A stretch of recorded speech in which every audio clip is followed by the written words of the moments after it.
Oke, perkenalkan teman-teman, nama gue Evan. Dan kali ini lo sedang berada di section belajar filsafat dan psikologi. Nah, kali ini gue bakal ngebahas soal filsafat dan psikologi.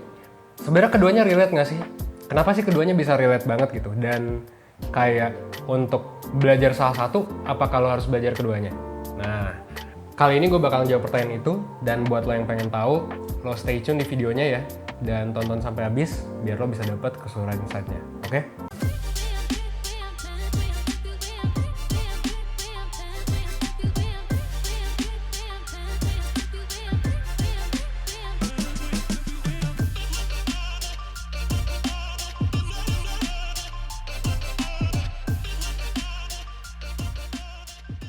Sebenarnya gini, karena gue adalah ya mantan mahasiswa psikologi gitu ya, sarjana, dan kebetulan gue juga belajar selama 4 tahun, ya gue sedikit banyak mungkin bisa dibilang mau sharing sih ke teman-teman tentang sebenarnya gimana sih belajar psikologi itu. Dan karena gue juga sempat ngajar 3,5 tahun, kayaknya gue ngajar di, enggak sih, 3 tahun lah gue ngajar di kuliah itu tentang sejarah aliran psikologi, which di dalamnya banyak banget ngomongin filsafat.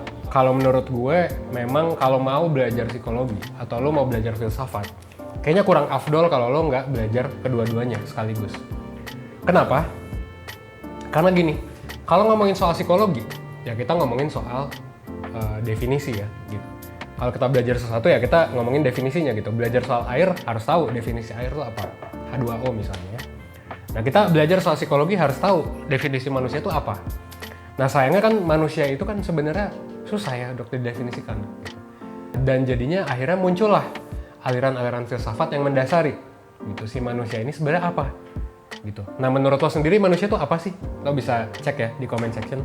Bukan cek sih, lo bisa komen di comment section untuk kasih tahu pendapat lo tentang menurut lo manusia itu apa sih gitu. Nah, sebenarnya manusia itu apa? Nah, jadi sebenarnya dari dulu akhirnya muncullah tuh berbagai macam pandangan. Ada yang mikir manusia itu baik gitu. Ada yang mikir manusia itu sakit. Ada yang mikir manusia tuh kayak robot. Kalau misalnya kita latih, kita setting gitu ya manusianya, baik gitu, kita bisa setting jadi apapun kalau mereka di lingkungan yang tepat. Ada yang percaya kayak gitu. Tapi ada juga yang percaya bahwa ya manusia tuh hasil dari genetik orang tuanya. Jadi kalau orang tuanya misalnya nggak pinter, bayinya juga mungkin nggak akan pinter juga gitu.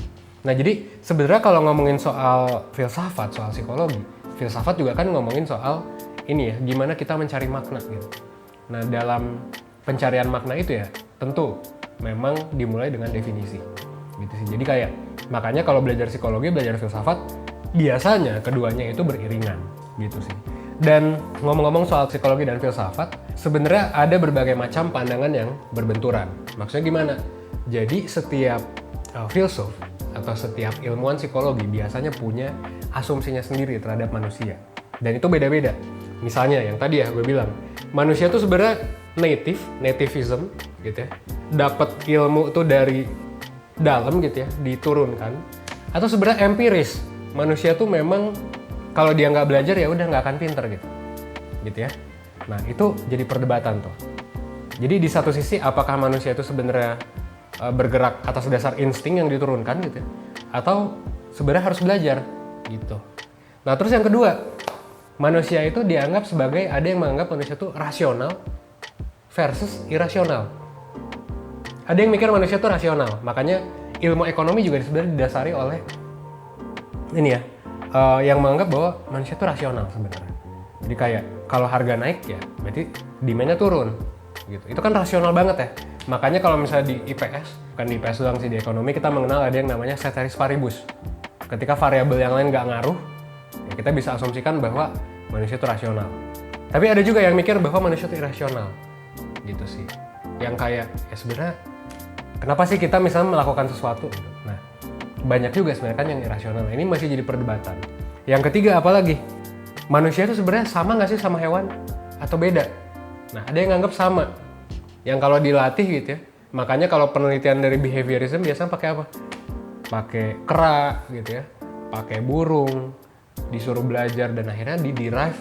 Dilakuin ke manusia tuh. Bisa nggak ngaruh yang sama? Ternyata bisa. Tapi ada juga yang mikir bahwa manusia beda. Nggak kayak hewan. Manusia punya prefrontal cortex dan lain sebagainya yang udah develop Ada yang mikir kayak gitu juga. Nah ada yang mikir manusia juga bisa nggak sih diobjektifin gitu, maksudnya bisa nggak sih diukur gitu. Nah itu behaviorism belajar di sana gitu ya. Tapi ada juga yang mikir kalau manusia itu subjektif, nggak bisa kalau kita iniin ribuan manusia gitu dikumpulin terus dibikin teori tentang itu, nggak ada yang bilang nggak bisa. Nah tapi sebenarnya itu balik lagi ke pandangan filsafatnya si orang itu gitu. Aliran filsafatnya tuh kemana, ke kiri apa ke kanan gitu ya. Terus ada juga satu lagi sebenarnya ya universal atau relatif gitu. Yang tadi sih sebenarnya hampir sama kayak yang subjektif atau objektif. Nah itu sebenarnya itu adalah pertanyaan terhadap psikologi ya, yang sebenarnya memang pasti akan selalu ditanyakan.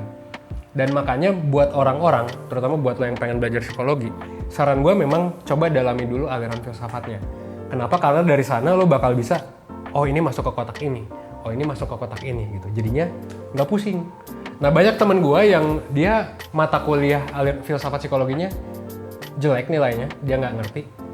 Akhirnya banyak pelajaran dia nggak bisa connect the dots. Gitu. Dan memang makanya penting banget buat belajar filsafat sekaligus sama psikologi bareng-bareng. Kalau misalnya lo mau pinter gitu di dua bidang itu, menurut gue sih kayak gitu ya. Apalagi sekarang ngomongin soal etika teknologi ya, itu berkaitan banget sama psikologi sama filsafat gitu sih. Karena teknologi terus berkembang gitu ya. Kita mulai mempertanyakan gitu, sebenarnya etis nggak sih ngelakuin ini dan ini gitu kan. Itu mungkin jadi pertanyaan lain kali ya. Nah, kurang lebih kayak gitu ya sedikit diskusi kali ini. Semoga lo mendapatkan manfaat, dan kalau misalnya lo ada pertanyaan lebih lanjut, silakan lo bisa komen di comment section. Pakai aja hashtag tanya Evan, nanti gue bakal jawab di sectionnya tanya Evan. Dan sekian mungkin section di belajar filsafat dan psikologi ini. Semoga lo mendapatkan manfaat dan bisa belajar. Akhir kata mungkin gue Evan. See you on the next video. Oke?